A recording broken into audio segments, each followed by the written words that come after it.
Hi, and welcome to the Higher Education Access Corner. I am your host, Tiffanie DeVan, and I'm excited today to have two wonderful gentlemen with me on this particular episode. This is the Lawrence brothers. Welcome to the Higher Education Access Corner. Hey, thank you for having us. Great to have us. Now I'm going to dig a little bit deeper about them. We're really going to have a candid conversation with the Lawrence brothers. They are two entrepreneurs pursuing excellence in education. However, they're more than just pursuing it for themselves. They're letting it known, they're helping the students and communities, school districts know all about how to pursue excellence in education. Absolutely. Before we really dig into this, though, I'm going to read their bios. I'm going to start out with Doug Lawrence. Now, Doug actually is Anthony Doug Lawrence. He's a former scholarship athlete at the University of, he is a former scholarship athlete at the University of Maryland. He pursued a successful career as a lead investigator and senior investigator in the District of Columbia for over 24 years. Alongside his professional achievements, Mr. Lawrence co-founded True Colors, an innovative education program focusing on career pathways and college readiness, emphasizing diversity, equity, and inclusion. Combining a classroom instruction, influencers, and field trips, True Colors aims to inform, inspire, and improve. And we're going to talk about that. Inform, inspire, and improve the lives of middle and high school students. Mm-hmm. In 1999, Mr. Lawrence ventured into the realm of fiction with his debut novelette, The Ring of Betrayal, followed by When Tomorrow Comes in 2002. Notably, his signature work, I No Longer Play the Game, published in 2005 by the Beckham House Publishing Group, garnered widespread acclaim. After a hiatus of 17 years, that puts us at about 2022, I believe. He returned to the literary scene, showcasing a mature perspective in his latest works, intending to ignite a passion for reading in a new generation. Wow. Pretty impressive, right? I think so, and I lived it with him, so. And so that leads us next. Kevin Lawrence Sr. He is the dynamic, transformative, and multi-dimensional co-founder of Lawrence Brothers Promotions, Jackie's Voice, the community 501c3 nonprofit We Believe in Your Child 2 Foundation, and Me Enhanced by We, commonly known as True Colors. Absolutely. As the innovative leader and inspirational pulse of these organizations, Kevin has been a trailblazer in a unique circle of business executives, healthcare professionals, hair care professionals, fashion industry professionals, government leaders, media pundits, educators, and industry leaders. He is a father, a caring, compassionate family man, with a heart conditioned to serve and to uplift his community. Wow. Right. My brother wrote that for me. So welcome again to the Higher Education Access Corner. I'm glad to have you both here. We're glad to be here. And something I'll share with our listeners, they have a great deal of energy, and that's one of the reasons why I wanted them here on this podcast. I love the energy. I actually saw Kevin. I was at a high school, and Kevin was there. Yep. And what I saw from behind the scenes was the energy and the love that the students had for you. So the students were walking in, and you could see that there was a relationship that you had built with them, and it was genuine.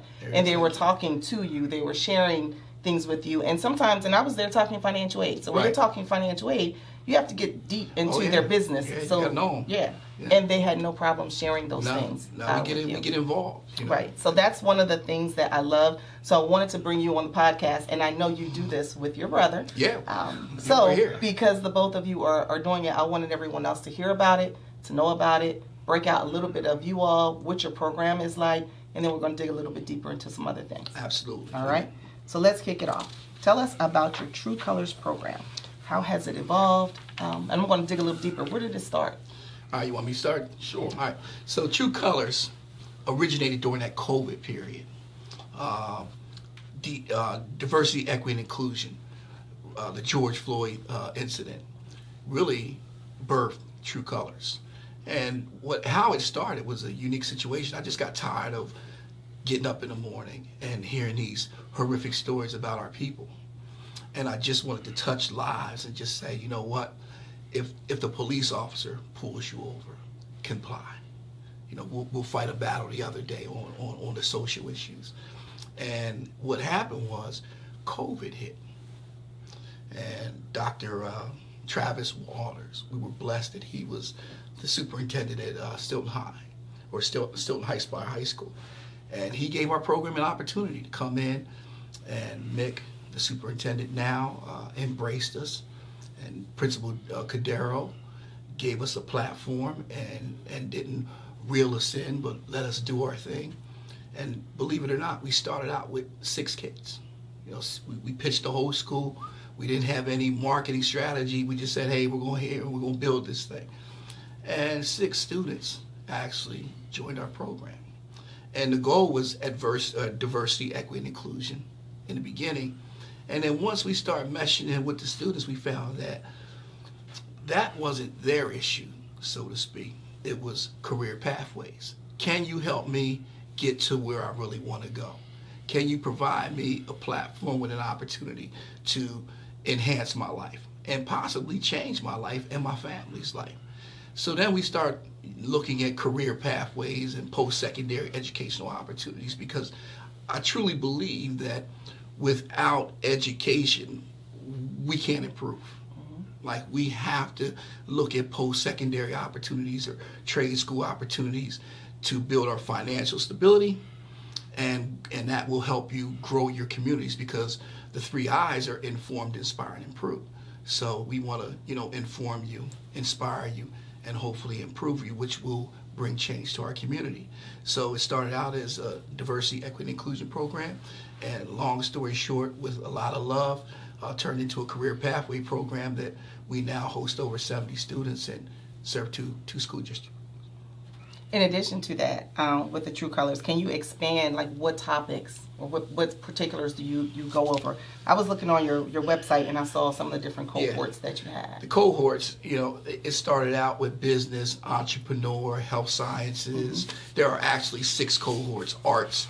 And believe it or not, I found out you can't limit students to just those 6 cohorts. So the 6 cohorts that you see are the base. But let's say you want to be a HVAC person. Okay, let's learn about HVAC and build you a plan. So the cohorts were a guideline just to give students and parents a base, right? But we don't follow that. When you're building your business, you grow and you outgrow the cohorts. Now it's, what do you want to do? And let's help you become that. And if your interest doesn't fit in one of our cohorts, we don't want to stop you from being in our program. We want to learn more about you and that cohort to help you improve. That's a great thing, because you don't hear that all the time. It's kind of like these are the options you have to choose from. And you're kind of saying, okay, if this is what you want to do, let's learn together. Let's learn together. Let's figure it all out. Let's put a plan together and help you reach that. Okay. And with that, Tiffany, we try to use a unique, what we call or refer to as the 3 dimensions of learning, where we try to implement classroom instruction, field trips, and college visits. And that's or social influences with social also with social influencers. And the social influencers come from our network of professionals that are involved in the different cohorts that the students are interested in. Yeah, Tiff, I think the biggest thing is you need the classroom as a platform to address the students, kind of what you witnessed. Give them the voice, hear their topics, and let them express themselves. But trust me when I say this, there's nothing more powerful than a social influencer that looks like you, comes from your background, but is successful. And they can say, hey, you know what, if I can do it, and I look like you, and I came from your same neighborhood, listen, you need to be listening to me. That part, I agree. Yeah, you need to be dialoguing with me so I can help you get to that point. And then lastly, the field trips. We're taking students to the University of Penn. We're taking them to Howard University. We're on the campus of Shippensburg University. We're downtown in Harrisburg University. So what we're doing is showing the students that the world is bigger than their neighborhood. And guess what? Here are the steps to take to get here.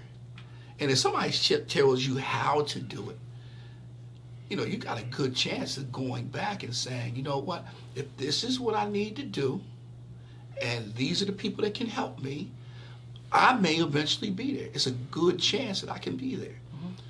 That's Representation matters. And I say that a lot. We said it a lot on the podcast. You have to see it. You got to to see believe it. it. And I like that you all are walking with them on this Oh, path yeah. and not just telling them. You have to leave your neighborhood. Right. You know, the world is bigger than your block. Right. And outside of the college visits, we then take them to field trips to corporations. Oh, yeah. You know, like Utz, Hershey Foods, Corbett, Learning.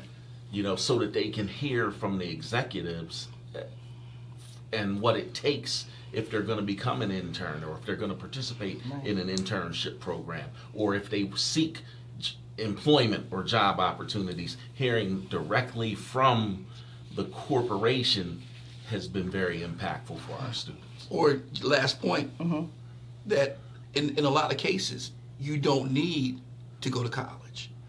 You can get started with a high school diploma. You know, so the first step is to obviously graduate the student from high school. And if they're blessed enough to meet the criteria for college or university, that's great. But you know as well as I do, not everybody's fit for that or built for that right away. But you have to do something because life moves on. So if you want to, if you want to take a pulse and say, hey, you know what, I want to take this job at Members First, starting at a cashier. Okay, let's get you a nice starting point. Yeah, get a starting point, because they have, you know, tuition reimbursement. If you decide, hey, I want to build on my life and go back to school, these organizations will help you do that. So we're going to pause for a minute. So sounds like a lot of what you're saying is it's about career exploration, having an idea of what you want to do. What do you want to do? And then once you know that, let's talk about the path that it's going to take to get there. And even right? if you don't know it, let's show you enough where you can start figuring you it can out. start figuring it out. Or as my brother says, we'll try to give you a plan. Yeah. We work in concert with the counselors as well. Right. So we interview the students. We find out what their interests are.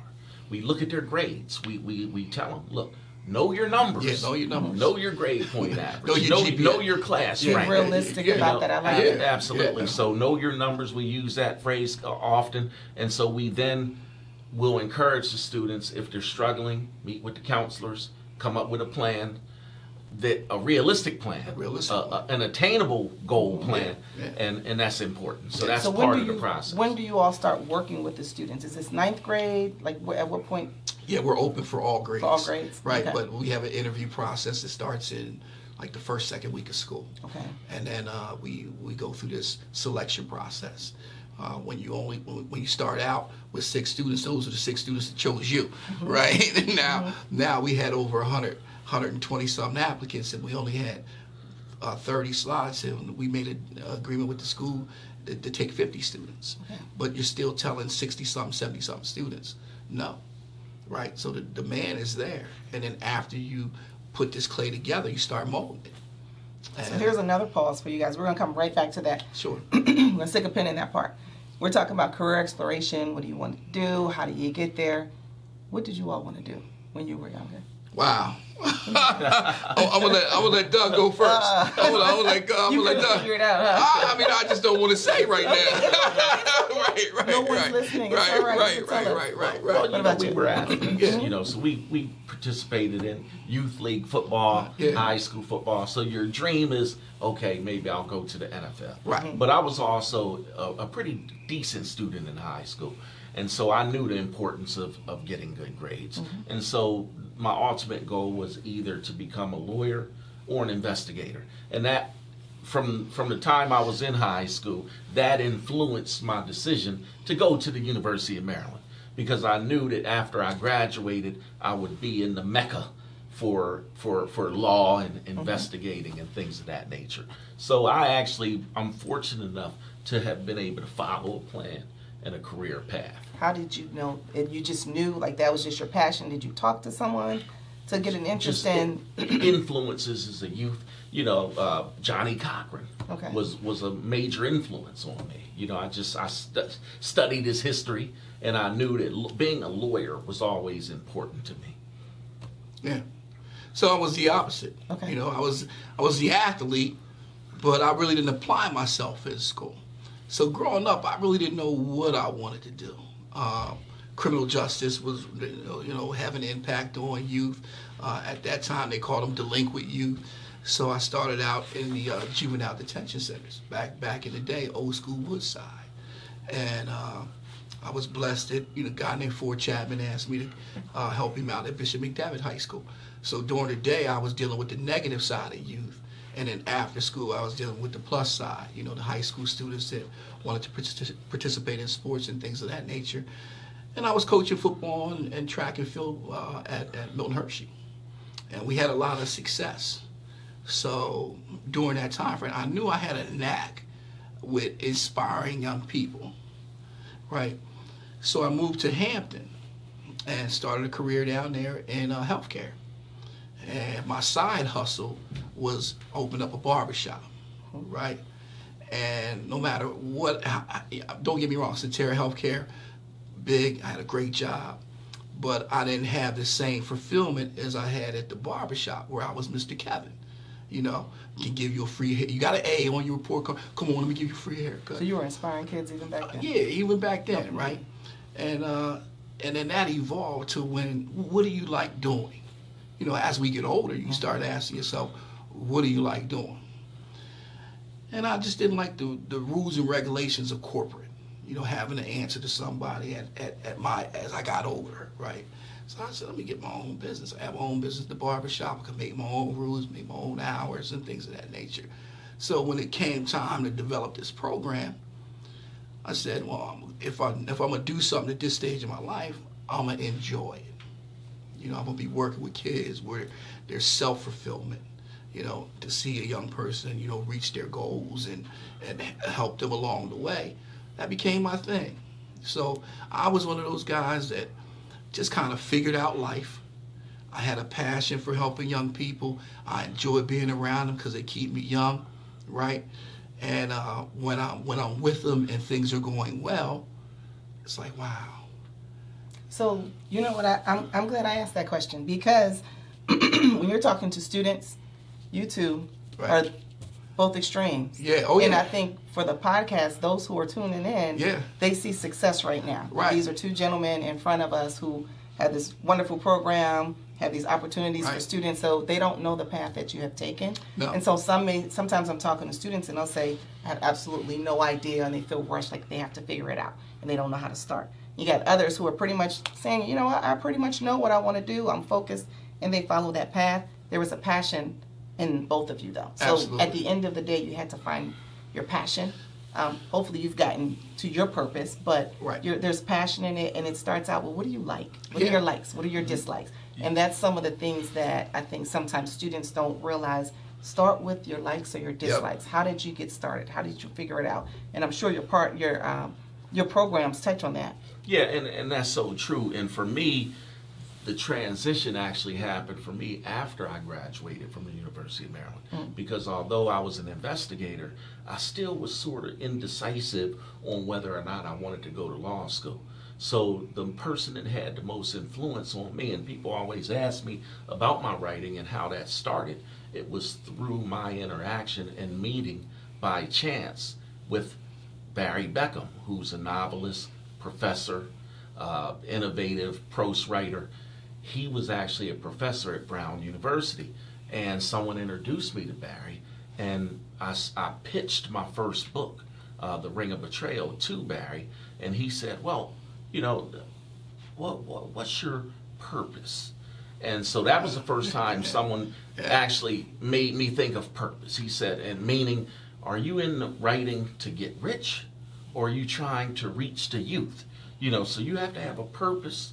And then also, he asked me, and also, by the way, what are you reading right now? And I said, well, I graduated from the University of Maryland. I read Maya Angelou's I Know Why the Caged Birds Sing. And he said, okay, that's what fine. else? But what else? What else? And he said, okay, have you read Richard Wright? Richard Wright, Native Son. Have you read James Baldwin, Go Tell It on the Mountain? And then he said, how about this? Do you know Ernest Gaines? And I said, I've never heard of Ernest Gaines. And he said, that's what I'm talking about.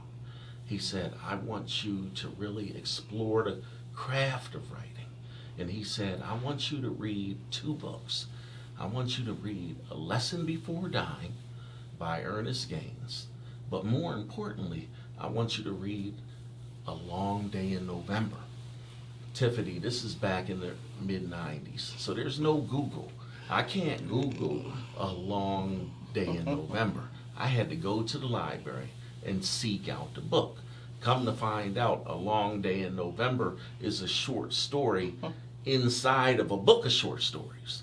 And so the next time I meet with Barry, he says, okay, tell me about the story.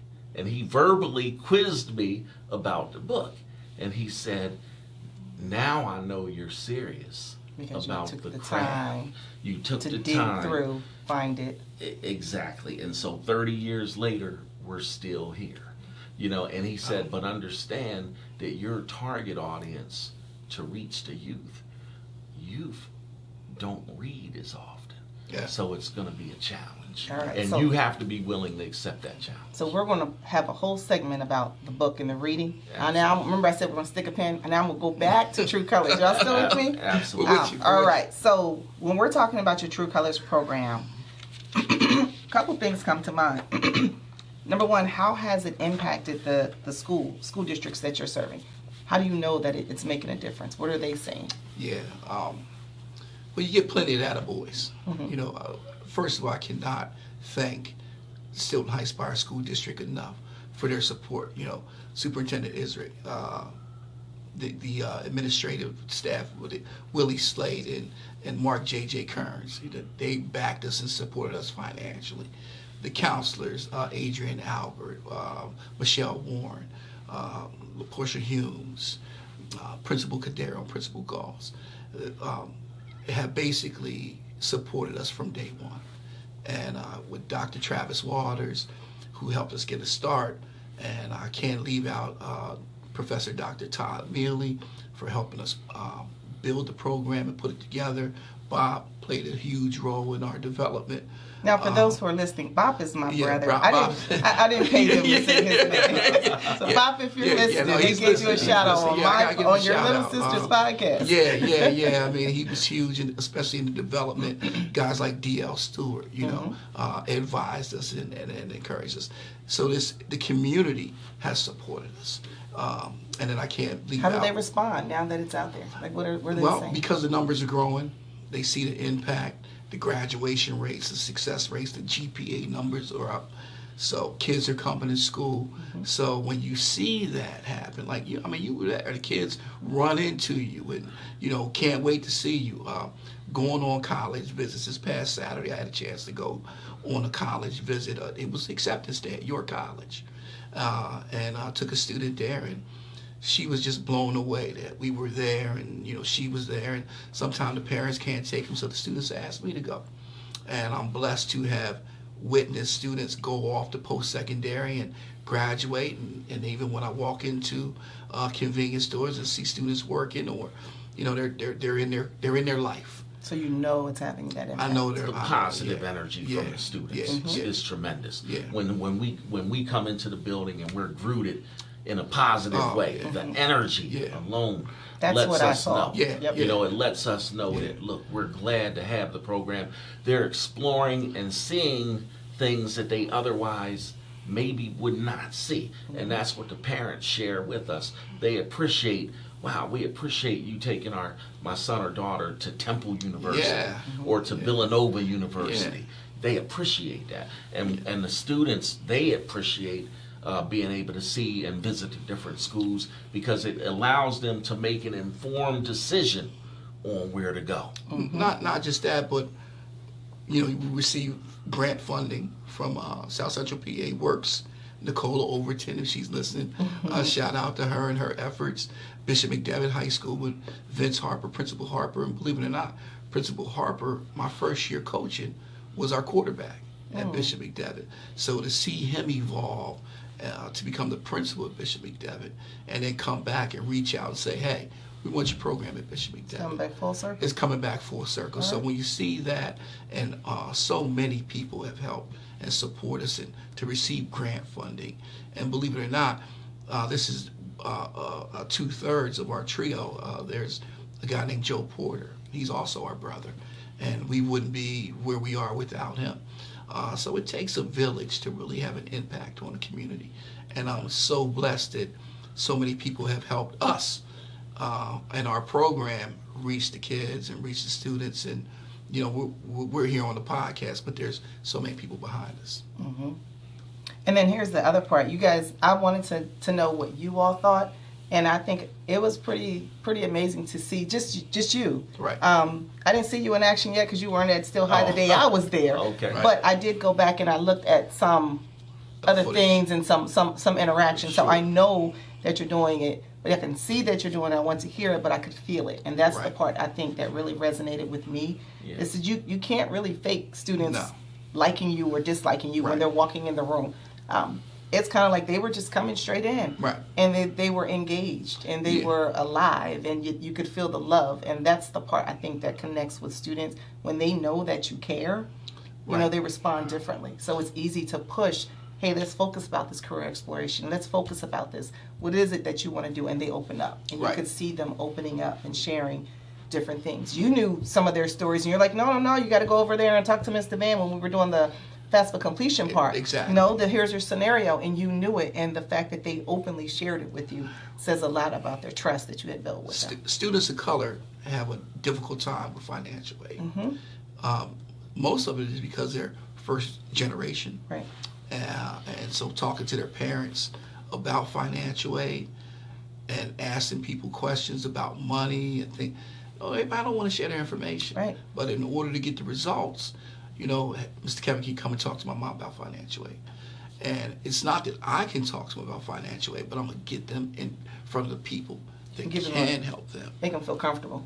They can feel And comfortable. I like that. Because I don't want to be in all their business like that. Right. And But during the people- course of the program, we try to meet with the parents or guardians of the students so that they know who we are and we can become familiar with the students and what they're going through. Yep. And that's important as well. Okay, so before I wrap up about True Colors and then move into, Doug's work, you got a couple names going on with this. We have True Colors. You kind of Right. told me where that and started. There's Jackie's Boys. There's Right. Me Enhanced by We. Right. Explain how where's that concept? You Who want are me to- Jackie's Boys? Sure, go ahead. Well, the Lawrence brothers. Right. When we were growing up, that's what everybody called us. Oh, those are the Lawrence boys. Those are the Lawrence brothers. From day one, from the time Doug was birthed, we've been connected, right? So we've always been the Lawrence brothers. We rebranded from the Lawrence brothers because we wanted to honor our mother. So we became Jackie's Boys. So we rebranded our business and became Jackie's Boys. So Jackie's Boys is really the umbrella of everything. Okay. The We Believe in Your Child too is our nonprofit. So we do scholarship funding for over 25 students that are in post-secondary all over the country, right? True Colors is actually the doing business as name for Me Enhanced by We. So Me Enhanced by We is actually the trade name of True Colors, and Me Enhanced by We basically means together we can achieve greatness, I like that. right? So if you and I come together, we can get to where we want to go. So Jackie's Boys is really the umbrella of everything because we want to honor our mother in everything we do. The nonprofit is the 501c3 We Believe in Your Child too, and True Colors is actually Me Enhanced by We because we're trying to get young people to unify and come together so we can all achieve greatness. But everything flows under Jackie's Boys because that's who we are.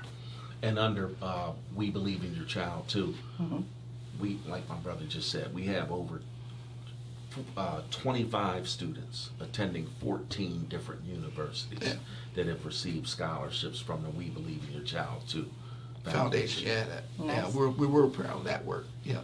So for those who are listening and they want to know more about True Colors or Jackie's Boys, what's your website? So for True Colors, obviously it's meenhancedbywe.com. Yeah, Okay. meenhancedbywe.com. For our foundation, it's webelieveinyourchild.org. Okay. And Jackie's Boys is simple, jackiesboys.com.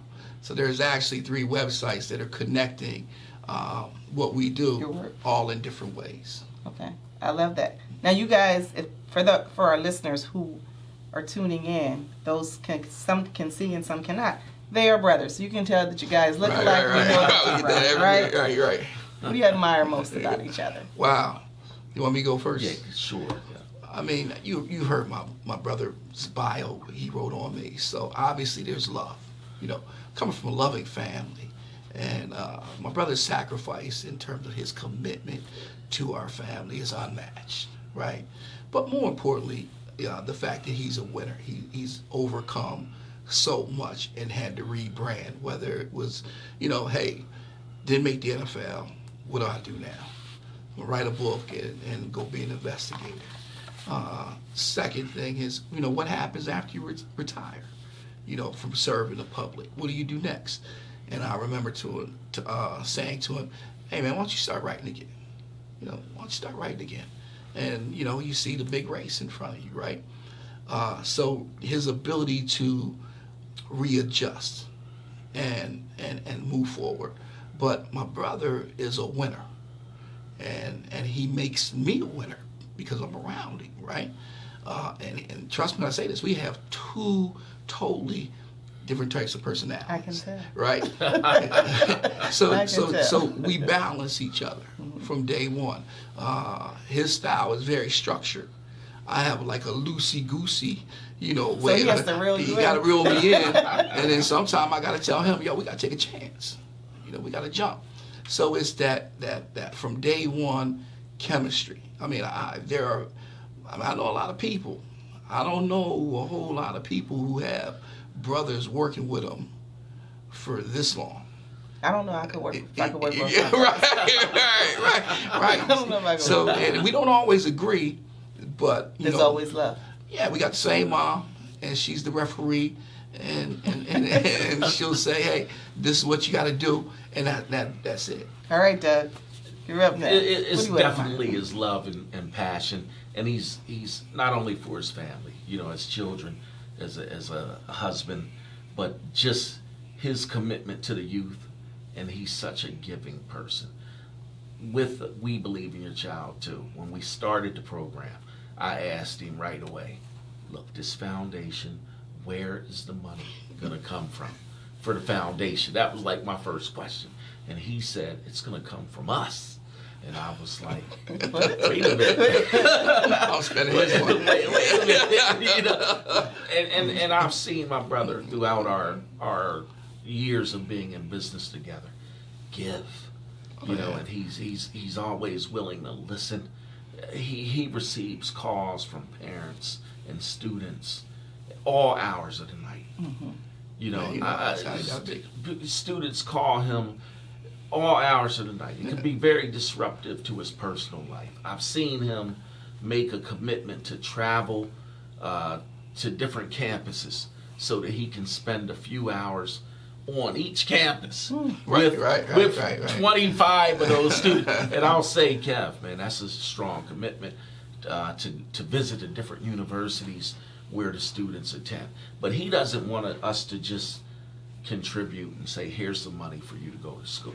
He wants them to feel that they also have a mentor, people that they could connect with. Mm-hmm. And part of that process is to be able to engage with the students in their environment. Right. And it's so important.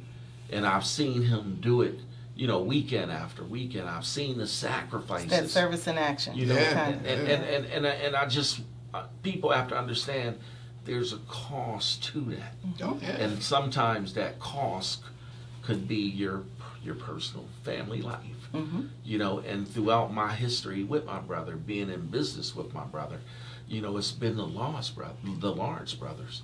But we've lost some people along that way. Oh, yeah. You know, but we're still strong together. Yeah. And that's where that whole concept of me enhanced by we comes in. Right. Because we know that together we have that connection.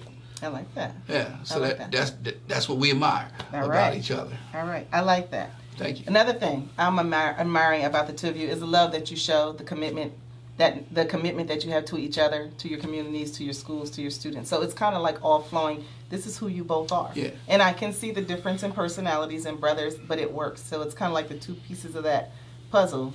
You're fitting together and you're locked in. It really and I is. like that. Thank you.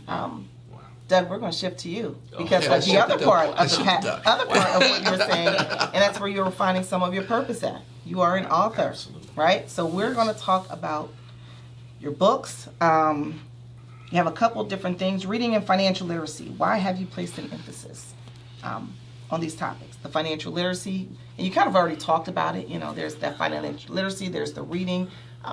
The gentleman, I forget his name, that you said inspired you. Oh, Barry. Barry, yeah, that was Barry talking Barry. about reading. And, you know, what books have you read? Sure. Let's talk well, about that. financial literacy and my brother, that's a big part of the program. We were able to partner with Members First to have the students participate in their financial literacy program. They also have a writing competition where students are able to participate in a writing competition that deals with financial literacy. So just in short, we know the importance of financial literacy.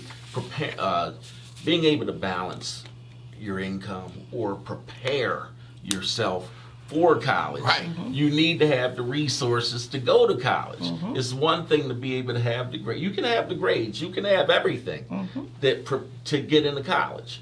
But if you don't have the money or access to knowing how to obtain the money or the grants, you're not going to go. And so we felt that it's important for our students, again, to know, open up and establish a savings account and things, and put money away and begin the process of preparing for college when they enter the program. And so hopefully we'll have some students that from the 9th grade through the 12th grade, they would have started a financial literacy program and opened up an account and been able to prepare and save for college. Yeah, we have over 25 students that opened up either checking or savings accounts through our program Okay, in the last year and a half. nice. Yeah, that's And you know, April's Financial Literacy Month, so it's a great time for you to talk about. It is. Yes. I talk about this as well, and also on our podcast, it's kind of centered around creating affordable access. You know as well as I, I'm going to take a little bit of your shine No, for a second. that's fine. You know as well as I do, in our households, especially people of color, very seldom do we talk about money. I know we grew up single mom household, 4 boys. We were living paycheck to paycheck or behind check, so it's a real conversation. Yeah, we didn't have that conversation, but maturing and understanding why my mom she didn't have any money, but we should have been talking about that back in the day, and we decided if we're going to have a program that we have to address financial literacy to our students if they're going to have a chance to being successful. And the power comes in the name. We believe in your child. Right. Two. Right. The two, and that's important because people always ask us, what about your kids? Right. We support our family, but we also still believe in your child too. I like And that's that, too. important. Yep, pretty good. So I want to talk about your books a little bit. We got quite a few books that you've written, right? So we're going to go through a little bit of them, and I don't want you to give me the full spiel. I want folks to read it for themselves. Sure.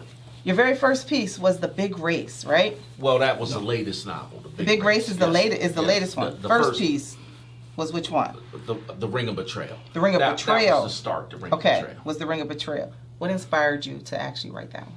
Yeah, well, I was working as an investigator, and every time I turned on the news, something bad was happening, and also I would receive a telephone call, and so it became, wow, every time I answered the phone, I was receiving negative information, and so I felt as if there was a cycle of betrayal that was existing in our communities, and so I titled it The Ring of Betrayal. So I actually came up with the title even before I wrote the story. Okay. That's tough. I like that. The difference was that at the time I was 25 years old. I wrote the book from the perspective of an elderly man that felt he was being betrayed by the youth because he was living in fear of crime and violence in his own community. And the crime and violence was being perpetrated by the youth, the same youth that he intended to try to influence in his community. So sometimes there is that disconnect, and that's real, between your older and your younger generations. and I'm not calling you guys older now, but what I do admire about your programs is you're not quite at high school age anymore, right? Right. And so it's not only in your book, it's kind of like what you're still living as well. There's a connection now. We're kind of keeping it together. Even though you're across generations, you're relatable. You can kind of tie in. And so I like that you're living a little bit of sort of how my interpretation of the title itself, Sometimes students, when we're talking to them, they don't feel connected because they already feel betrayed by, the other generation or vice versa. So I do like that about that. But I want to kind of figure out what inspired the first one before we dig a little bit deeper. Just my job, what I was doing at the time. Okay. And that really enabled me to reach out to Barry. And when Barry met with me, when we had the discussion that I was referring, he said, okay, this individual, he's a thinker. Mm-hmm. And that really started our relationship. Okay, great. So now let's talk about The Big Race. This is your latest one. Yes, The Big Race. The Big Race is a story, Darius Washington, he forms a 4x1 relay race with a team with his friends. And so they learn valuable lessons as they in pursuit of a national championship. And some of those lessons, commitment, friendship, love, teamwork. Follows the lives of young men on the track. Yes, the story absolutely. emphasizes the power of camaraderie and the strength of sibling bonds. I like that as well. Absolutely. Now, is this something that you thought of, or is this based off like a real life situation? This bears, I'm MCing now. I can tell that. That's why I threw that part in there. As a youth, I participated in track and field with my friends and teammates, and so it's loosely based, on those experiences. We were 3-time national champions. Okay. So I actually, as a youth, my friends and I, we actually competed in the Hershey National Track and Field Youth Programs, Arco Jesse Owens games. So we were track and field athletes. And so I wanted to explain or share that experience in book form to the youth, to encourage youth to not only read, but to also participate in sports, specifically track and field, because I'm a big track and field fan. And then also the Summer Olympics are approaching. So I wanted to write a story that I knew would encourage youth to participate in sports, encourage youth to read, and then also show support for the Summer Olympics as it approached. So you kind of gave me the why now a little bit. Anything else you want to ask, like why now? Because you had taken a break, right? Yeah, I took a break because I was an investigator for the past 24 years. And so when you're an investigator, you have to commit your time to the cases and to the clients that you're working for. And so as a writer, as an author, you have to be able to promote your book. It's one thing to write a book, but then are you willing to market? Are you willing to go on tour? Are you willing? Now, obviously, times have changed. 20 years ago, 17 years ago. One of the major differences is the whole concept of print on demand and social media. They didn't have that. Print on demand really changed the publishing business, the publishing world. And so for those reasons, I decided, okay, right now, after I did the book tour in the early 2000s, my brother and I, we did a 10-city book tour. We mostly focused on going to the larger cities, Chicago, Atlanta, New York, the Harlem Book Festival, Connecticut. We went out to Minneapolis. So we had a lot of success. But once I was working for the government also, and I realized, well, how much leave do I really have? I just can't go on leave to market my book. It can't be about me. So I had to sacrifice my voice for 17 years working for the government to focus on working for the government. Okay, so here we are now. Yes. For those, and times have changed. Yes. Folks have access to the information. And again, it's Financial Literacy Month, and I love to read and I love to promote it. I love to see students engage in reading like you all were talking. How do they find your book? Yes, my book's available on Amazon.com. I have an author's page, author Anthony Lawrence, and author. You can go to Amazon.com and look up author Anthony Lawrence, and all 4 books are available through Amazon.com. Okay, let's give the names. What are the names of each of your books? The first book's The Ring of Betrayal. We talked about The Ring of Betrayal. The second book, When Tomorrow Comes, which is briefly just a story told from the perspective of a youth that lives in a hostile community, and he realizes that he has to make the right choices or he's going to be held accountable for his actions. And so one of the things I try to share and teach in that book is the importance of accountability and being accountable for your actions. And then the third book was I No Longer Play the Game. I No Longer Play the Game was one of my most popular books. It's my signature work at the time because it was a story about an athlete who can physically no longer play the game. And so I challenged the athlete, what are you going to do when you can no longer play the game? Now, from the reader's perspective, what game am I referring to? You know, and that's just where my mind was going. Exactly. And so there's the different games. You know, what can you do? And even today, and these books are timeless for the reasons that we discussed. I No Longer Play the Game. At some point, athletes have to ask themselves, what are you going to do with your life when you can physically no longer play the game? What's and next? Even in my brother's worlds, we've had to reinvent ourselves. You know, you always have to look for purpose. Sometimes you may have to reinvent yourself, but you always have to think about what's next. And as a writer, I'm always thinking about the what's next. The next chapter. You know, how's it going to end? Where are we going with this? And this still all ties into True Colors in which you have going on, right? It's crazy. So it's kind of like everything that you all are doing from you being brothers in your relationship and your building and how you promote each other and uplift each other and share love about each other. Absolutely. You take it to the school districts, to the classrooms, to the students. I saw it personally, so I can commend you both for that. You put it in your books and it's still speaking the same conversations. Question for you, Kevin. All right. The Big Race, When Tomorrow Comes, I No Longer Play the Game, The Ring of Betrayal. Do you have a favorite?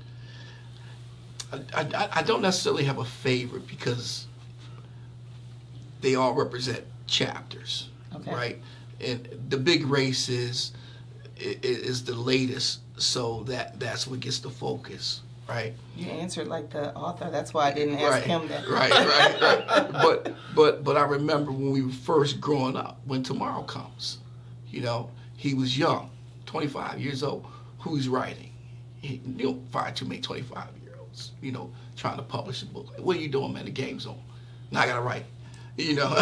You were distracted. Yeah, I was distracted. You know, so to see him evolve, and you know, I really liked I No Longer Play the Game because after your career ends, or what you felt like you were supposed to do, you gotta make adjustment. You resonated with you. Yeah, it resonated with me. So all of them are significant in my life, right? And I can understand why he would write that. But more importantly, because we're businessmen, I'm looking at the next chapter. Gotcha. You know, what are you writing next? You know, what are we doing that inspires you, or what can we do to inspire you to, you know, write about so we can talk about it and hopefully move forward together. So I'm in that same thing. What's next? So Doug, my question is a little different for you. You have four books right now. What do you hope your readers are going to get when they read your books? How do you want them to walk away feeling, or what do you want them to take away with? You can speak about all of them or any of them. You know, I that's a great question. I'll answer it through the big race. The Big Race is a triumphant story, and so ultimately, like my brother said earlier, he described me as a winner. I describe myself as a winner. I want the youth to know that they can win, regardless of their circumstances. They can win. You know, we have in our program, we talk about 3 C's. We talk about commitment, having commitment, being consistent, consistency, and then care. You know, if you're committed, if you show consistency and you care. I found throughout my history that those things work. Yeah. And so being triumphant and winning, I want my stories, when someone reads the stories, to feel like they can be encouraged to win despite the obstacles that's in their way. I like that, and I think that's a great way to kind of start to wrap this up for our listeners who are listening in. I want you all to make sure that if you're looking for information on the Lawrence Brothers, True Colors, that you have it. So once again, how can they reach you? So True Colors, you can go to www.meenhancedbywe. That's all one word. meenhancedbywe.com. We Believe in Your Child Too is We Believe in Your Child Too. Or I'm sorry, WeBelieveInYourChild.org. And for those school districts or educators who are listening in, who might want to tap into this program, same website, or how do they reach you? Same website. Unless you want to give your author No, it's the same information. website. Same website. Yeah, same website. Sure. All right. Any last parting words from you all? Anything you want to talk about that we've not touched on briefly? Yeah, I mean, we said enough. It was a full episode. We said enough. Right? It was a full Thank episode. you for having us and using us for this platform. And we hope that our message reaches someone out there to help us grow. And we mean growing in both ways, obviously grow, vertically, and then, obviously horizontally.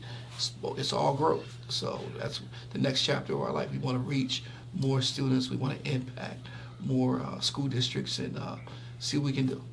All right. Sounds good. And I'll just add, that the purpose of education is to create in a person the ability to look at the world for himself, to make his own decisions. And that's from James Baldwin. And I'm not even going to part then with some additional words, because I think that was a great way to end there. Yeah. Thank you guys for taking time out of your busy schedule to join us here on the podcast. For those of you who are listening in, thanks again for joining us on the Higher Education Access Corner, and we'll see you soon.